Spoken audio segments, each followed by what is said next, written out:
we're all acutely aware, and becoming increasingly so, that the current credit crisis is the most wrenching in the last half-century and possibly more.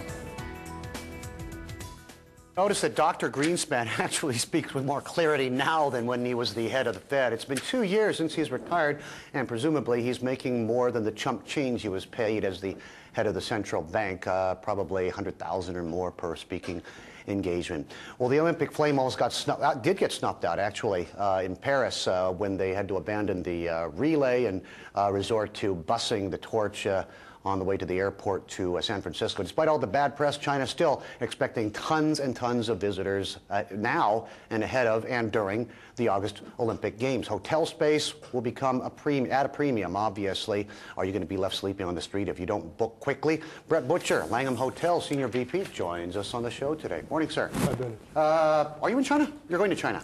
Yeah, we've got 4 hotels under construction in China right now. Under construction? Under construction, wow, yeah. It's kind of to the wire, isn't it? We've got 2 in Beijing. They're not going to open before the Olympics. They're going to open after the Olympics. Now, whose lack of foresight was that, for heaven's sake? I guess there's a lot of investment happening in China, and some can be open before the Olympics and some after. But we have 2 in Beijing, 1 at the airport and 1 in the Chaoyang district downtown, the second ring road that's under construction now.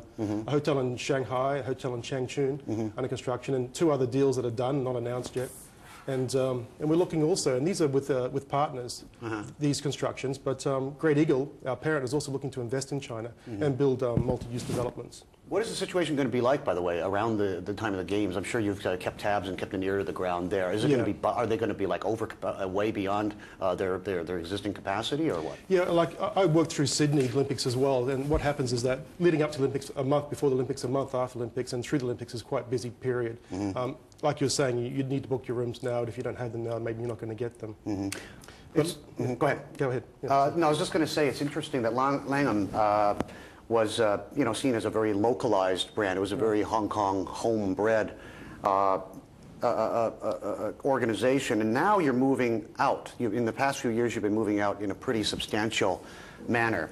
New Zealand, Massachusetts, in the U.S., London, Melbourne, Pasadena. Yes, in LA. Yeah, California. We just finished that acquisition in January. Bought the former Ritz-Carlton Hotel there, which is now the Langham Huntington Hotel. Now wait a minute. If the Ritz-Carlton felt it was time to divest, why did you go and pick it up? Maybe they saw the trend lines. Maybe they saw what subprime was going to do to the market. No, I don't think so. Actually, the owners of that hotel were a different organisation anyway, so we thought it was actually a good time to get in there. And likewise, what's happening in the States now, although the numbers in our US hotels are probably off a little bit because of the liquidity crisis there, it's actually foretelling a good opportunity for us, I think, for more investment in North America as well. When other hotel operators are going into brand management and bypassing or eschewing actual property, being a landlord, actual ownership, Great Eagle, Langham, seems to be going the other way. Why? We're taking both tracks. So the 4 hotels that we have under construction now in China are actually management contracts. It's not our equity. However, we also then invest in our own hotels. So our China strategy, where we believe we can have about 20 hotels open within 5 years in China, some of those will be our own equity. Where we have a 5-star branded mixed-use development, branded Langham with our own money, and also partners as well. So that 2-pronged approach into China. For all intents and purposes, I mean, to be clear, it's still a boutique brand. You know, it's not a Westin. You're not a Hilton or a Marriott, Host Marriott or whatever. International.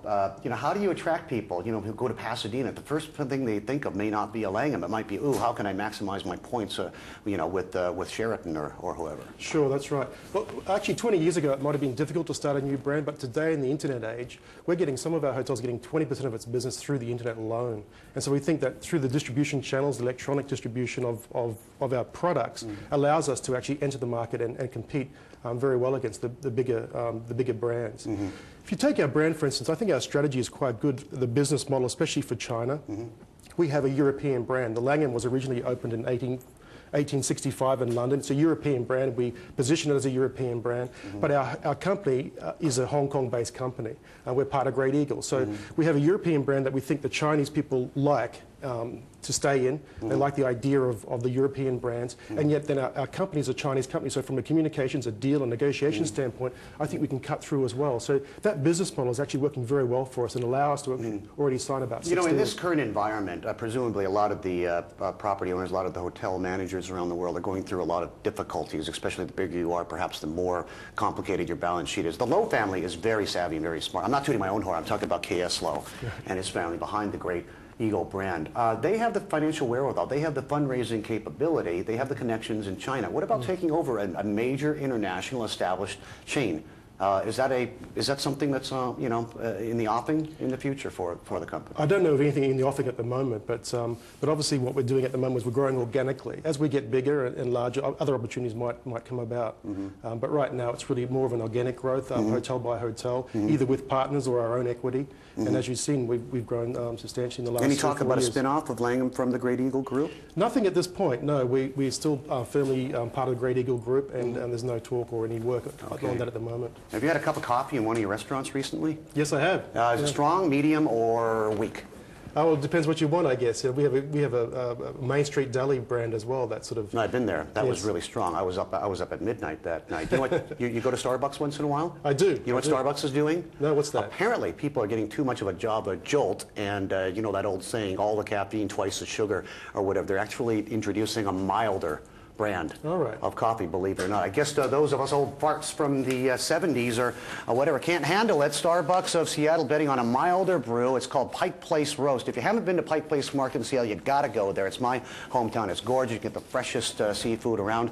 They're also introducing decaf to be sold in the U.S. from today. Shoot, whoever pulled that one up. Actually, it's Howard Schultz, the founder, and his brainchild.